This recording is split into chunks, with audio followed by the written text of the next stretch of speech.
everybody. Welcome to We Run on Reruns. I'm Amanda, and I'm here with my brother, Eric. How you guys doing, everybody? I hope you are all having a great week out there. We are jumping into Friends Season 4. We're now on episodes 9 and 10 for this one. And it's going to get a little interesting here over the next week's worth of episodes for sure. Yeah, I know. We started kind of briefly talking about this before we even hit record because there is just a lot of, we then ended the conversation because we want to leave the content for the show. Yeah. But basically we agreed that we are going through kind of a wave of struggling with certain parts of these episodes and then having just being huge fans of other moments. So I think we're going through the highs and lows of Friends here a little bit and excited to talk about that. And I'll tell you what, we're coming off of the Chandler in a Box episode. And the Chandler in a Box episode, I remember, like, I have it written down. I gave it an 8.3, and the fans gave it a 9. Like, this was a 9 is like, there's only been like 3 or 4 that have clipped a 9. That's right. And so, that's an elite level episode that we are now coming off of as we go into these next two here today. That's right. Yeah, some moments I think just become iconic and stick with fans too. So when you're going through and like reviewing things and throwing on some stars, Chandler in the Box just stuck out. But yeah, just as a quick reminder of other things as well. So we had Chandler confessing to Joey that he kissed Kathy. Ross shared his sound, which Eric and I were both a big fan of. Yeah, that was fun to talk about. Then we had Monica inviting Richard's son over for Thanksgiving dinner.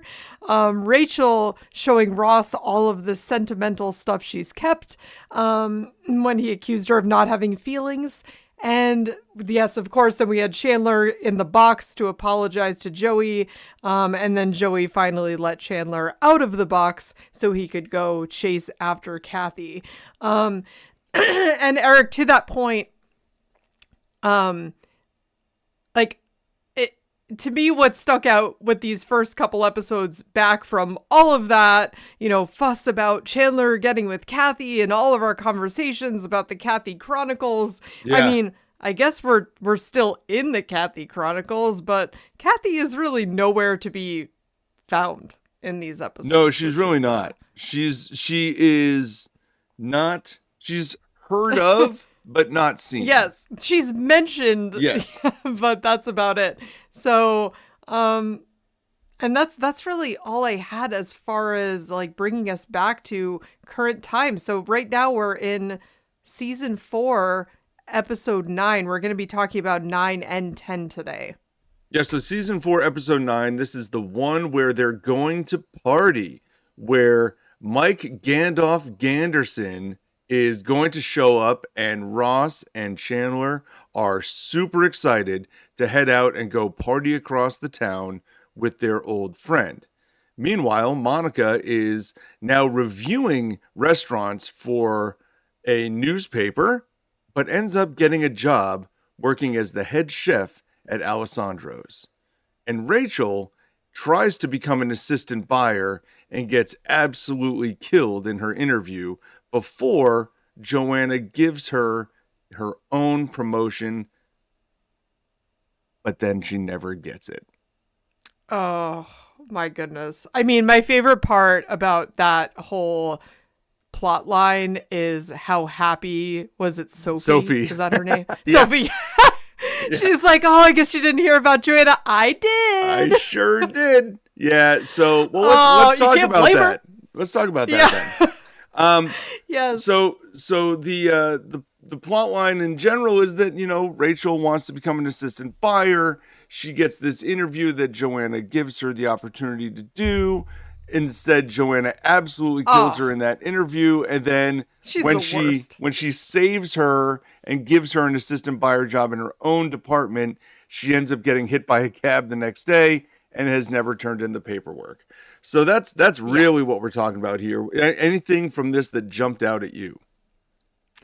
I mean, yeah, Joanna is just a disaster. Like, between basically telling Rachel that she jokes about suggesting that she messes around with her, like sleeps with her to get the job because she had to, I guess, like do that to get to the top herself. I'm like, wow, this is okay. That's great, Joanna. And then she crushed her in the interview by calling her an alcoholic. And absolutely destroyed her. Like, it was awful. Like, I mean, not only destroy you from getting a promotion, but also just, you would think they would just want to fire her from the business entirely after the things that Joanna was saying. It was terrible. Yeah, destroyed to the level that she should no longer be eligible for any promotion at any point in time at Bloomingdale's. No. Because the best quality that she said was that she can carry two things at once. Oh, because she can carry her bagel and coffee. Yes. Yeah. And everything else was just horrible. And which leads me to wonder, when Joanna does offer her the position, like, listen, I just don't want to lose you. You're too good. Yeah. Let me give you this position. Why would Rachel want to take that? Exactly. Like, she's just so desperate for any type of promotion. She's like, all right, great. Like, the job title sounds good, except I'm still working for a monster. I mean, yeah, it's really bad. Like, if you ever have a boss that's like actively trying to keep you down in your career, that is just not a place that you want to be. That is not good. So yeah, no. She got hit by the cab, and I think that's why, like, watching it can kind of weave right into the comedy of the show, because no one cares at that point because she's an awful person. So it's sort of like, all right, that happened. Right. We've got the jokes out of the way with Joanna's relationship with Chandler in and out already. She can go now. Yeah. Which really the best punchline is what you said. Like when Sophie shows up, all smiles and giggles and is super happy, and Rachel's like, "Oh, you must not have heard." She's like, "I sure did." She's all excited about it, and for good reason for her. She never even got a chance to say anything. Yeah. Yep, exactly. And, in addition, so then we really have the Ross and Chandler and Gandolf. The Gandolf that we never meet. Right. And this storyline just feels so forced to me. Like, they just, I don't know, this entire episode I struggle with a bit, because it's sort of like, all right. I mean, I guess we're moving Rachel in a certain direction. Well, we're trying to move Rachel in a certain direction in her career, and same with Monica. Like, we definitely moved Monica in the correct direction. Like, yeah, I feel like that storyline is the most significant as far as the direction of the entire show, like where we're moving one of the characters, but it also is like the least, we don't even have the most content on that. Like, when I'm looking at, the notes that I jotted down, I feel like the Monica Alessandro stuff is actually, I've more about, well, I guess overall I don't really have a ton of content here.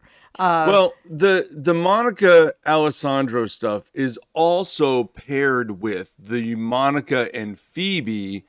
Yes. Having a catering company that they've done one job for, that Phoebe has now laid out all these things and gotten another job for, and now they can't do the catering industry anymore because, as Phoebe says, well, without you, it's just me driving up to people's houses with empty trays asking for money. And she can't do that. She's the business side of the industry.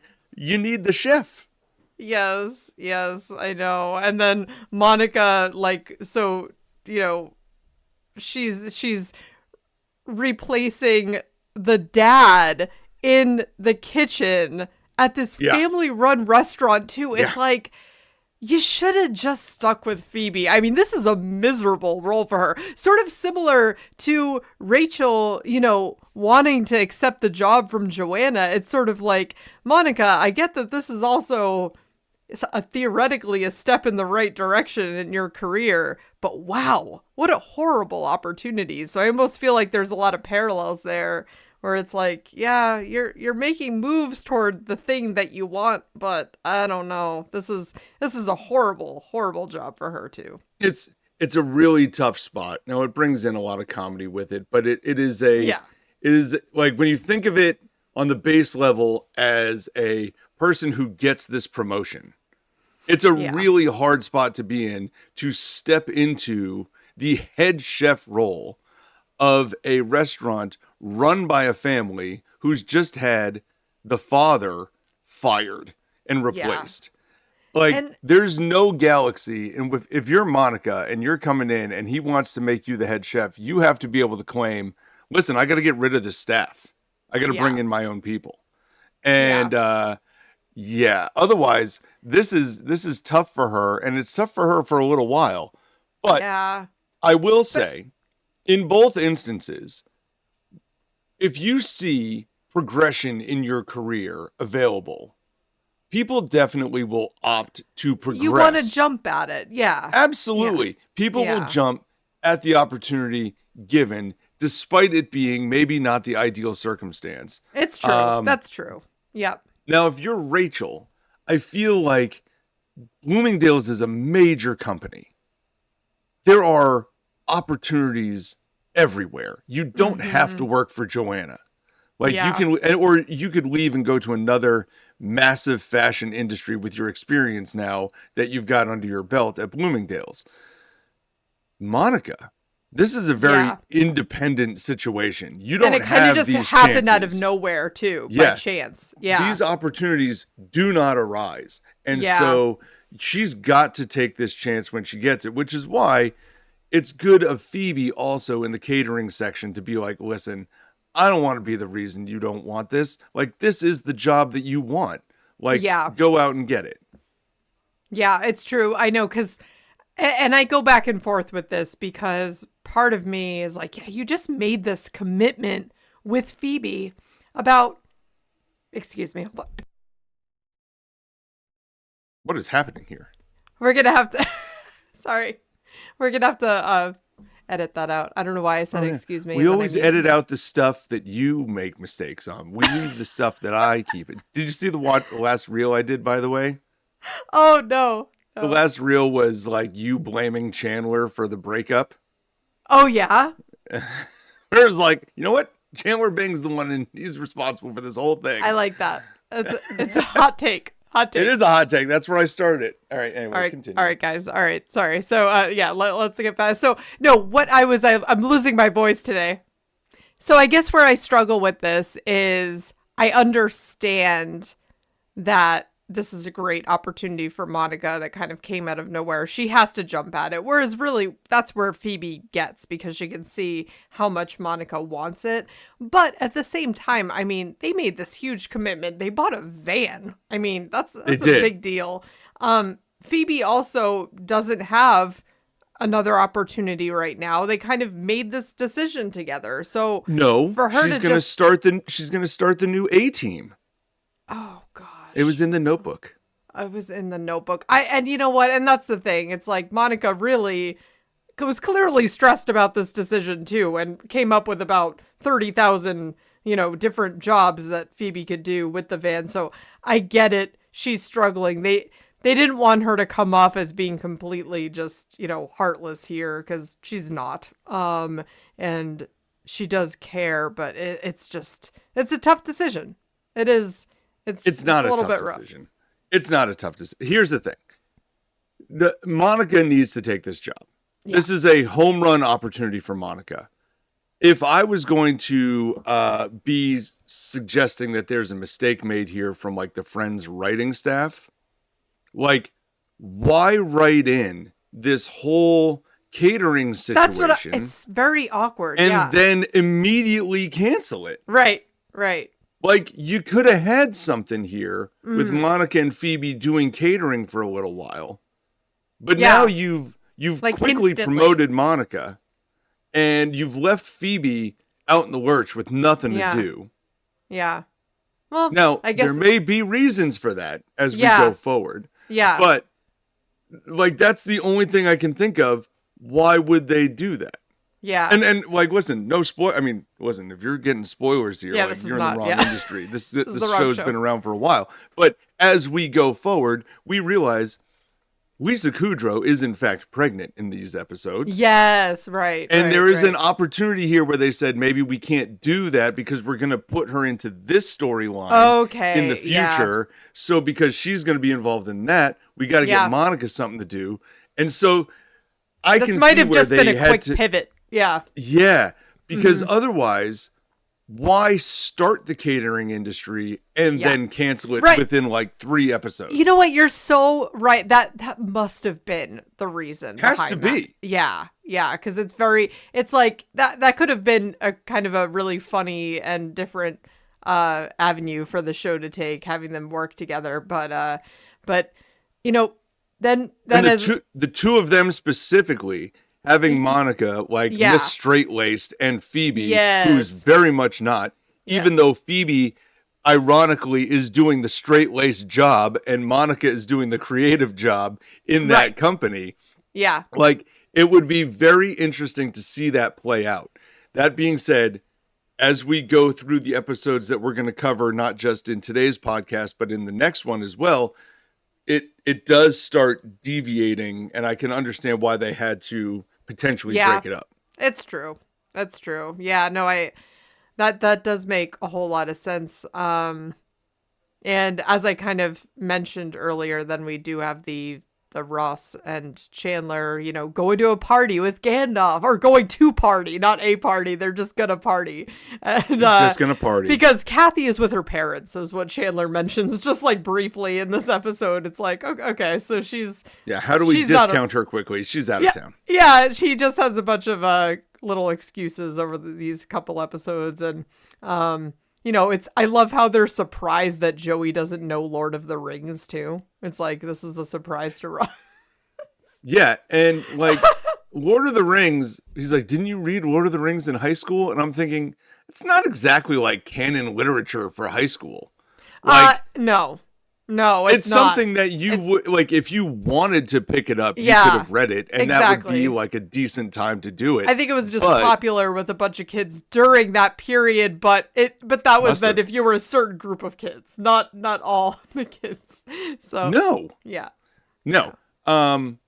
I will say the best thing that this story does is it gives us the line where they all like eventually crash out at Central Park. Yes. And they're all ordering like decaf coffee, and Chandler orders water with lemon.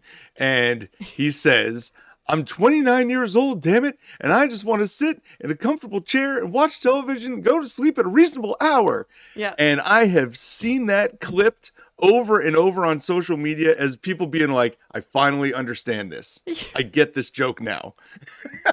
Yeah. And I'm thinking, and I get that joke for sure. Oh, I 100% get that joke, but part of me is also like, 29. Yeah, I guess that's when that starts. Like, because no, it's been a while. Listen, it's been a while since 29. Yeah. But I will say it definitely kicks in somewhere in your early to mid 30s for sure. Yeah. Even for the most aggressive of us, I'd like to think, but maybe not. Maybe some people are still out there rocking those at 40. Good for you. Go for it. Listen. But it's not me. Yeah, no. Mm-mm. Yeah, I do like, is it Ross that says, I got my passport, my fresh socks, a snake bite kit. Well, it's not going to be exactly like last time, is Chandler to him, because it's like, he's preparing for apparently all the things that happened to them when they hung out with Gandalf. It's like, who is this guy? Or Joey asking, well, where are you guys going to be around noon? I don't know, somewhere around the equator? Oh, God. Like, really? Wow. I would have been interested to see what Mike Gandolf Ganderson looked like. Right. Like, what is this guy? How? Because he just sounds like he's going to walk in and be like the bros bro. And it's like, I just would hate that guy. I feel like I would hate Mike Ganderson real bad. There's no way he shows up and I'm like, oh, this guy's cool. Yeah, I know. For some reason, I was almost picturing like who was the Fun Bobby showing up too. Like that was sort of, but Fun Bobby, before his struggles, maybe. Yes, before Fun Bobby, fell off or fell on the wagon, whatever we were talking about. Yeah, but it's I don't know. It's because it's hard to imagine Ross and Chandler And also with the nickname Gandalf hanging out with this like bro, it just ugh. That's what I'm saying. Something's not adding up. He's either gonna be like Mr. Bro's bro, or he's gonna be like an absolute nerd. It's gonna be one or the other. I was almost picturing sort of a Phoebe in guy form. But that would be very interesting. I would have liked to have seen him, but I'm actually kind of glad I didn't. I think that's right. That's probably the point.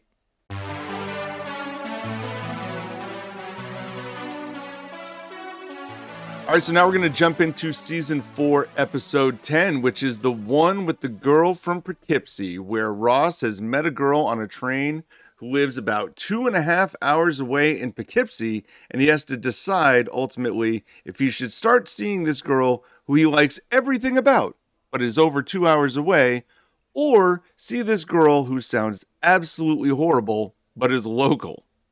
Rachel really wants to get involved in a relationship, and Chandler starts to try and set her up with guys from work, but tells them that she just wants a fling.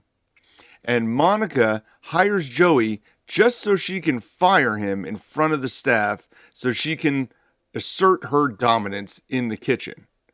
Meanwhile, Phoebe is working on writing a Christmas song. Yes, she is. And that Christmas song ends up being amazing. And I saw somebody on our social media somewhere saying, I want this as a Christmas sweater.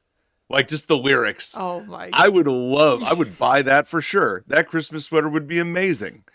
So I'm absolutely going to look for that. Yes. That being said, I don't know where to start here. Where do you want to? The Ross portion, it's brief. like it's so random. It is so. I feel like this is the weirdest Christmas episode, right? Because I actually kind of forgot that it was a Christmas episode. If you take Phoebe, while watching take Phoebe's Christmas song out, right. This doesn't feel like a Christmas episode. No, not at all. So it is because it's. I mean, to be fair, Friends doesn't do Christmas episodes the way they do Thanksgiving episodes. The Thanksgiving episode is a hallmark of the Friends franchise. It really is. Christmas is like a secondary afterthought. And in all honesty, I like that. I like that they focus on Thanksgiving and not Christmas. It feels like it gives you the illusion, anyway, that the Friends characters go do their family things during Christmas, and we don't really get to see them do a Christmas thing together. Because why would they? Yeah. They would be with their families. Yeah. But Thanksgiving, they could get away with doing that on their own, which is great. Yeah. But this one feels real weird. Yeah.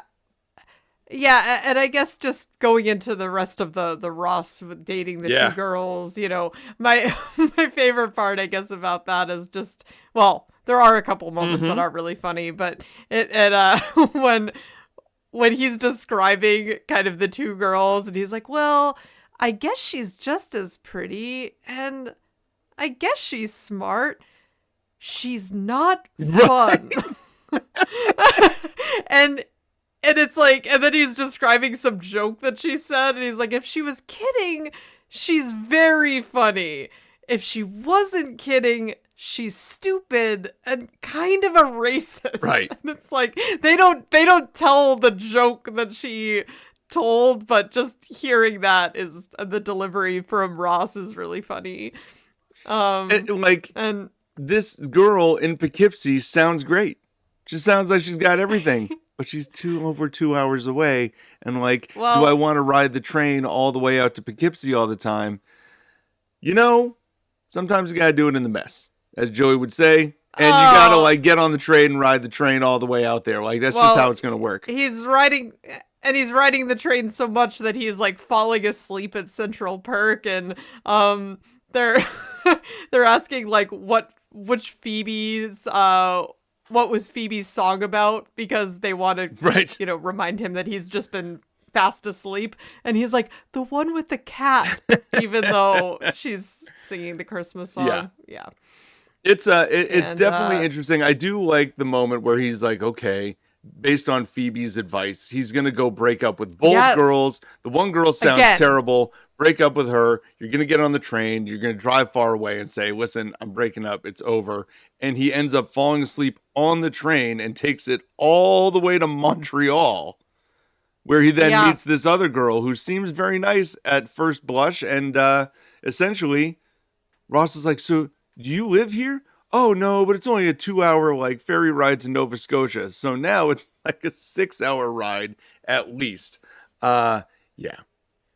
Just get off the train, Ross. Again, we have Phoebe with the sound advice. You know, I stand by that, where it's like she'd say, break up with Poughkeepsie, break up with Uptown. By the time you get home, you're done. Yeah. And, you know, and she's like, I had the same issue when I lived in Prague. There's so much that you don't know about me. Right.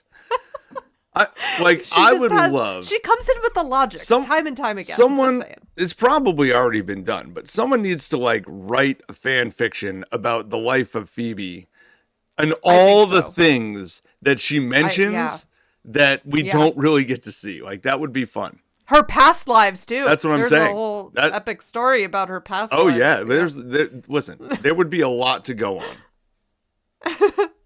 But we can get to this section on Rachel as well, where Rachel is, I don't want to say she's jealous of the fact that Ross has found somebody. She's definitely not.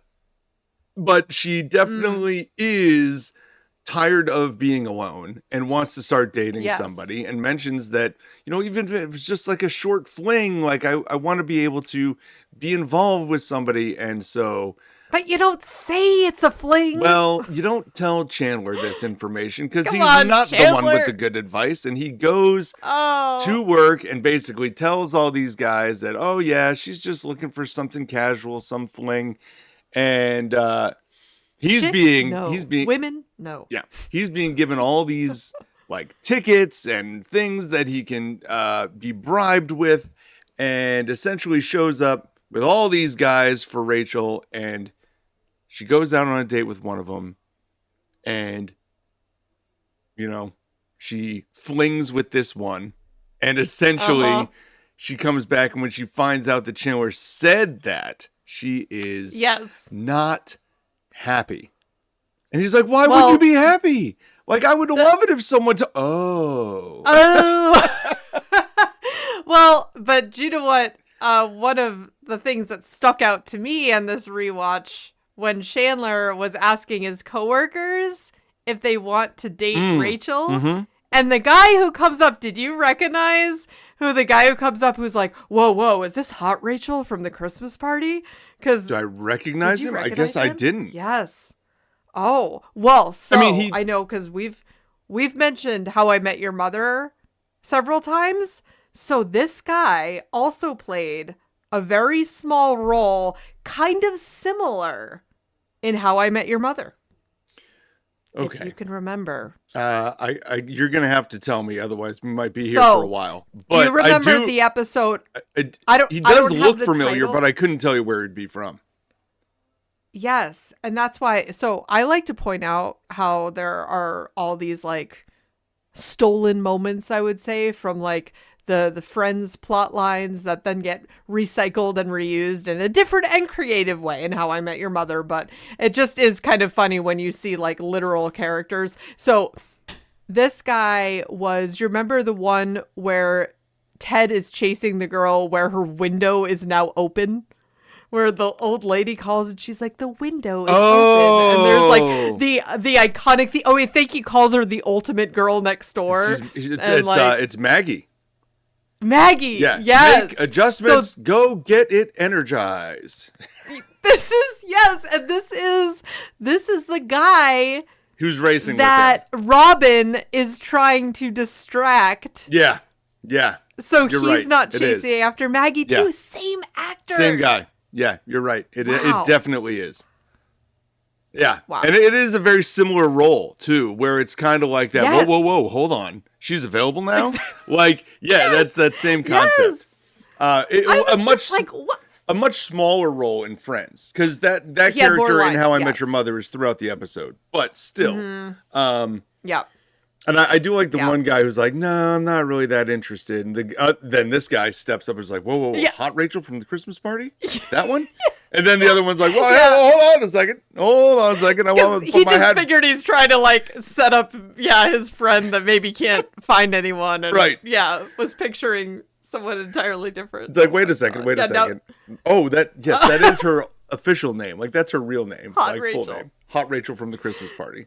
And then Chandler has people just giving him, he has all these tickets to different games and he's getting all these favors. It's like, wow. All right. I like when he asked Joe, he's like, so Joe, you want to go to the Knicks game? He's like, you got tickets? He's like, I've got like 20.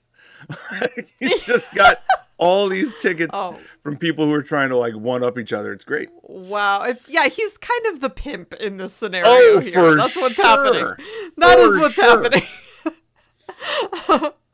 And she's like, well, I didn't have to lie about you once. You graduated magna cum laude, right?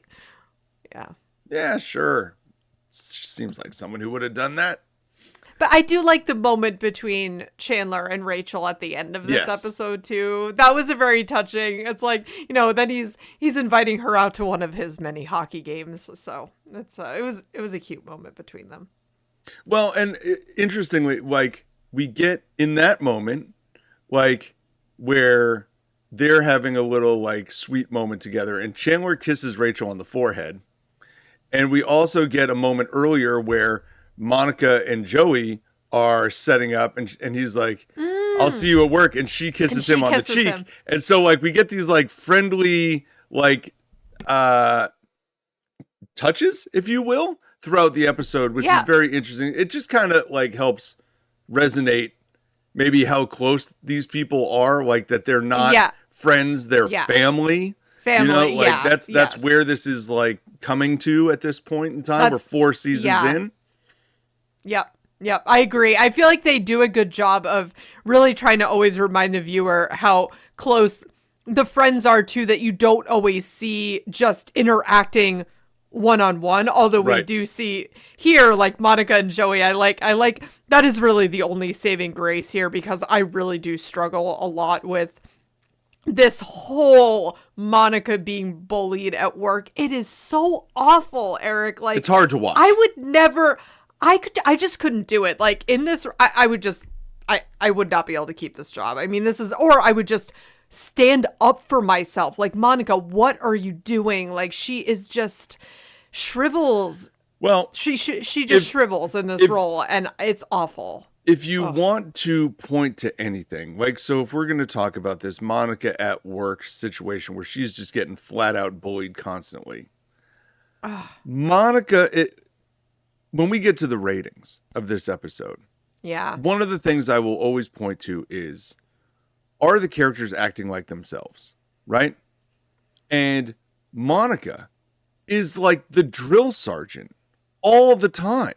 She even says, I would have been a great military leader. I don't think that line has come up yet, but yeah. And yet here we are at this episode, and it is just the complete opposite. It feels weird. Yeah. How are you ever expecting to be a head chef if you can't tell these people what to do and have them listen? And I think part of it too is maybe they're just trying to really overemphasize that while she wants this is her first head chef job. She does not have the confidence in her skills and just in her position yet. She's coming in, she's replacing the dad in this family-run restaurant. I mean, the whole situation is rough, and you can understand, I guess, where this, a similar situation could unfold, but it is just having, quit bitch on her chef's hat, and it's just... It's awful. They're, locking her in the walk-in, and it's so eventually. But they didn't actually lock her in. Okay, like they just They just shut the door. She should know that there's a handle. Well, that's true. She's the head chef. She should learn these things. Well, but she did bring in Joey. She brought in Joey just so she could fire him. Yeah. Right. Well, but then Joey, what does Joey do? He likes the job. Oh, yeah. Joey ends up making some pretty good money at the job and is like, well, maybe I don't want to get fired. It's like, you better square that away before you do this. Dragon makes good money. Dragon made great money. I mean, between this and although I guess I do like this better than him at Chandler's work. I know you like that whole sequence, but I was not a fan. That was funny. Of Joey at Chandler's work. I'm was like, funny. oh god. That was and funny. The wife and kids at home. Where he's just making up a whole story and like, yes, he does it again here. No, that was good. That was funnier than this. Really, I like this better. I like him as Dragon. That was better. so much funnier than this because Joey gets to essentially do like his own acting role and make stuff up and just make life terrible for Chandler, almost on accident, but kind of on purpose. But he does the same thing to both of them. He says to Monica too, they really hate you and I want to fit in. Well, but that's what he should want to do. He should want to fit it. Like, what? That is not why he's there. No, but like if you come in, don't do any and stay distant and then get fired, no one cares. If you come in and you like are part of the team and then you get fired, it means a little bit more. Okay, he's doing it for the tips though, right? He's not doing it for the realistic impression. I don't think he even knew he got tips until he was handed them. Well, exactly. And well, it just how timid Monica is here it's just tough to watch, and Joey's just busy eating all the cheese and being called and dragon. That's kind of what we were getting to, like when I was talking about the ratings and stuff, which we will get to here in the future. But the idea of Monica being so timid, despite never being timid at any other point, definitely plays against character. And I know that it's her first head chef job, but it's so timid. It is a little weird. It is a little weird, for sure. It is. I mean, I guess people do have, we all have different sides of our personality, and like we haven't really seen her right in work before. Because even actually, Eric, when you think about it, what are you talking about? We've seen her working. Yeah, but look at how she was at the funeral. She needed Phoebe to come in and get the money from the lady. She wasn't able to collect on that either. So I feel like that's fair. Yeah, I feel like we are seeing a pattern. Like, have we seen her at work being, not being timid, being able to stand up for herself and being. We see her more of the drill sergeant with her friends. And at assertive. Work, that drill sergeant kind of like fades a little bit, is what you're saying. Yeah. I'm not seeing the assertive part of Monica really come out at her job. So I think like that is just part of, a continued theme.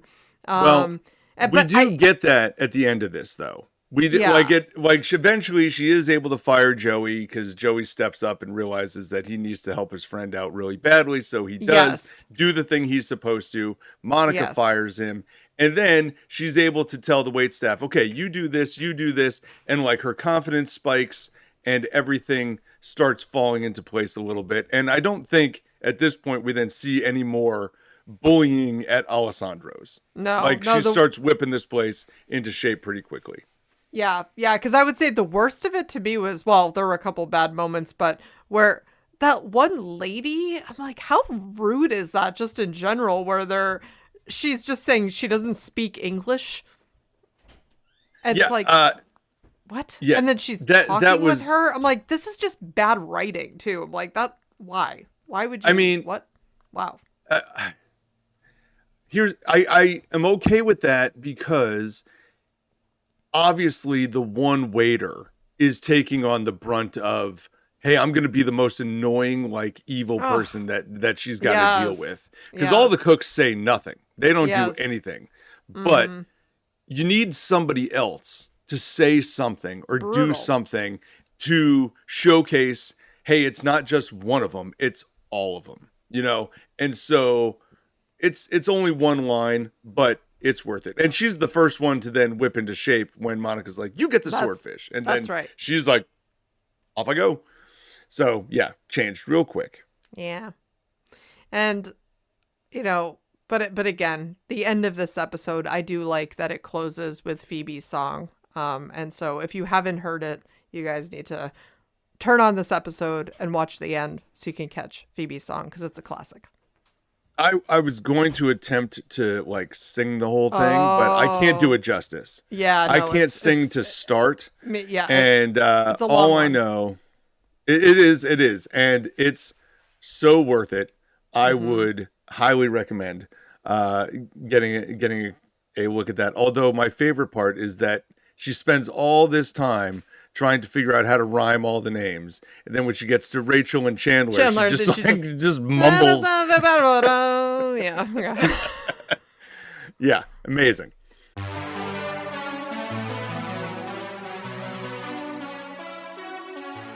All right, so now we're going to jump into our IMDb segment of this episode where we take a look at the ratings from the IMDb website and also list our favorite and least favorite characters from these two episodes.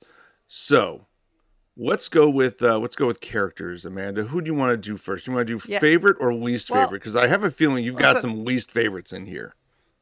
I'm not gonna lie, you guys. I had a really hard time picking a favorite for these. Like, I don't know. Like, no one really. Okay, I'm gonna go with Phoebe because as your favorite character. I like as my favorite character simply because of the good advice that she gave to Ross going on his breakup route when he was dating the two women. And I also feel like she also stepped aside when she knew she could just tell that Monica, really wanted to take on this head chef role and that it was the right move for her. At first she rightfully expressed that it was not cool. But then, did show a lot of compassion there and understanding and really wanting to encourage Monica on her way. So I feel like as far as like, being a good friend, I went with Phoebe for these two episodes. How about you, Eric? Who was your favorite? So I was torn here. I was bouncing between two of them. I am also going to go Phoebe here. And it's all for the reasons you said, and also the Christmas song that she sings at the end of the one with the girl from Poughkeepsie. That is a great moment that everybody really loves. I almost picked Chandler, as I tend to do by default, apparently, because I do like the moments with Chandler and Rachel in the one with the girl from Poughkeepsie, where he's getting the stuff and she's, it's funny. Like, that's a nice little storyline. And I love at the end of where they're partying, he gets to deliver the line about sitting on the couch and like being relaxed. I'm like, I hear you, Chandler. Yeah. You and me, bro. Yeah, like, we can all for relate. sure. Mm-hmm. Yeah, that's true. So, how about your least? So then for my least favorite character, I had a number of reasons to make any of them least. But I'm gonna go with Ross. And I don't feel great about that, but I'm saying it's Ross because the Gandolf story seems very out of character for him. And then he's really just on the train. And why would he be even considering dating this local girl who's clearly terrible? It's so weird. Yeah. I mean, Ross doesn't have a problem getting girls to date him. He gets girls to date him throughout this whole series all the time. Why would he even consider dating this girl who's not fun and kind of a racist? Like, that seems against type. How about you? Yeah.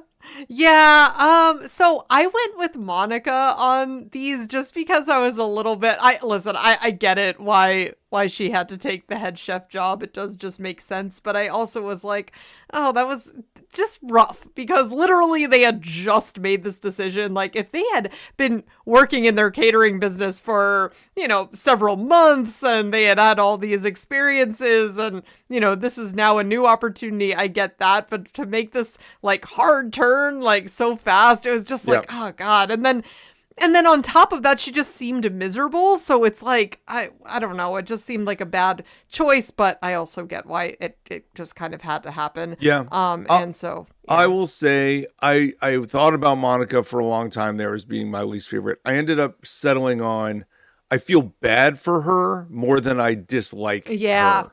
So well, that's Yeah. So That's true. that's why I went with Yeah. Ross there. But I can totally understand these not really being Monica episodes. And I think you could make the argument too that her bailing on the catering industry is not great either. So yeah, I understand that for sure. Yeah. But I think when I'm looking ahead, Monica is going to be taking a turn for me in the next couple episodes. So I look forward to talking about those as well. For the most part, for the last season and a half, really, she's been kind of a secondary Friends character. And I think we think of her as being the glue that holds all the gang together. And I think always the hostess. Well, yeah, but we're about to walk into a whole lot of that going forward. That's right. So I think we took a break after the Rachel stuff. After not the Rachel stuff, the Richard stuff from Monica being like a focal point, and we're probably heading back in that direction. That being said, curious about your ratings. Talk about the ratings, okay? Yes. So, just for context, the lowest rating through through season 4, episode 10, as it stands, is a 7.6. It's happened twice. It was the one with fake Monica, and I forget the name of the other one, but it is the one where Joey threw the girl's leg on the fire. And that is the one with, it's Phoebe's ex-partner. That's what that one is. That's right. So, because you got the Jingle Girl coming in trying to sing the songs. So, we have those two at a 7.6. The high, I believe, is a 9.3, which is the prom video still. So, I don't think either of these are coming close to the high. So, I actually will say I had going to party with Gandolf as like an 8.2. And then as we started talking about it, I was like, nah, it's like an 8. And then as we kept talking about it, I was like, nah, this is 7.9. Like the more we talked it out, I was like, this episode's not good. It's really just not that great. So there's really not. So I'm gonna stop there before I lower it any farther, because I don't think it's the worst episode. I won't be shocked if it is, but I don't think it is. And because to me, for it to be the worst episode, it's got to have characters playing off type, like against their normal character. The one with fake Monica stands out to me as the worst one because Monica wouldn't do any of the stuff that she did in that episode. And that was the focal point of that. Ross and Chandler with Gandalf, that feels weird. The thing that saves this for me is Monica getting the head chef job. That plays right into type. That should be what happens. And the way that her and Phoebe settle that, although I would have loved to have seen that continue, I get it. So I'm going to stop at a 7.9. But my favorite of the two is actually the other one, the one with the girl from Poughkeepsie, which I'm going to stop. I'm going to give it an 8. It's still not a higher rating, but it is a little bit better for me. So that one is a little, and here's the thing, as I stumble over my words. The Christmas song at the end is a nice touch. That is a more nostalgic bump. I won't be surprised if it's even higher than that. It might not be, because there's still not a lot to take. Could go with. There's not a lot to take home here, right? Yeah. I mean, I rated Chandler in a Box an 8.3 because I didn't think it was all that good. But Chandler was in a box, so it ended up getting a 9. I don't think Phoebe's song is going to pull this to a 9, but I'm going to give it an 8 because I just don't think there's a whole lot else going on. The Ross on the train, whatever. Monica, like you said, it's just so hard to watch her in the kitchen, like getting bullied around. And then the Rachel and Chandler thing is what saves it. And that's the storyline that gets it over the previous episode for me. So I'm going to go with an 8 and a 7.9. How about you? So I gave the one where they're going to party a 7.7. I feel like I don't blame this is kind of just above the last or that the Monica, the fake Monica for me. For really all the same reasons that you just touched on. And then I gave the one with the girl from Poughkeepsie a 7.8. So I like that one a little bit better. But I just really, neither of these were home runs for me. Although, and I know I talk a lot about how I love season 4, and I do, but these 2 episodes just kind of together, it's kind of funny to me. They put 2 back to back that were kind of on the lower end for me. So while I love this, I feel like this season has a lot of what I've realized when we're now looking at these with a magnifying glass. It's like, oh, I guess for me, they have a lot of highs and lows. It's sort of either some of my favorites, and then also like, oh, I could just skip right over that one. So, as I look still back, funny, but yeah. I have now rated 4 different episodes in this season in the 7s. Yeah. So that to me is a little shocking. But I've also had some fairly high ratings in this season as well. And so we'll see how this what do the people say? Out. So here's what the people say. The people say that the better of the 2 is the one with the girl from Poughkeepsie. Okay, so we all better episode gets a 7.9. Oh, so I was right. Okay. You were very close. We actually were on both sides of that, 7.8 and an 8. So we're very close to that one. Okay. Now, the one I'm very curious. Yeah. How low did it go? Where they go to the one where they're going to party. Yes. I keep wanting to say going to a party. Me too. I did that too. That rating is a 7.7. So that's you had spot on. You had spot on. Wow. Okay. Yeah, I'm a little bit higher than that, but I'm glad anytime I guess 7s and it's 7s, I'm happy with that. So 7.6 is the lowest. There have only been 2, which puts this now in like tied for the 3rd worst episode. I'm not going to lie. I was going back and forth. I was like, I kind of almost was like 7.5, but I'm like, but no, I definitely like it more. I feel like my expectations as we continue on with Friends kind of goes up a little bit too. I don't know if you feel that same way, but I'm like, oh, this one kind of stands out to me as being not so strong because I know all like the hilarious episodes that are the hilarious, as I'm saying.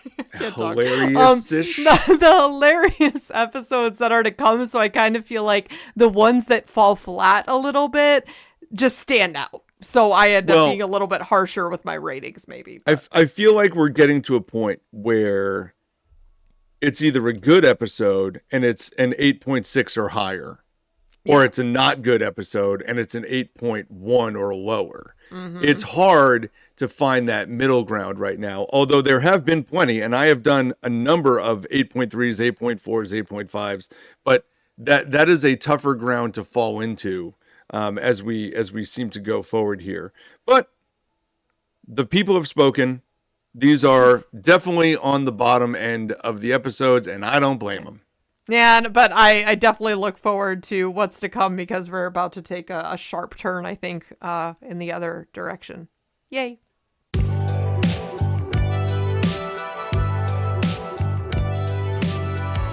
Well, thank you so much for listening to the We Run on Reruns podcast. And please take a look at our socials, our Instagram, our TikTok, our YouTube channels. We've got shorts out there and reels and things that you can like and subscribe and repost. Please help us out there. We really appreciate all the support that we're seeing so far. And again, if you could, we have a website, werunonreruns.com. All of our podcasts are there in full. You can check it out there. So for Amanda, this is Eric. Enjoy watching episodes 11 and 12 of season 4 later this week. Happy rerunning, everybody. See you later, guys.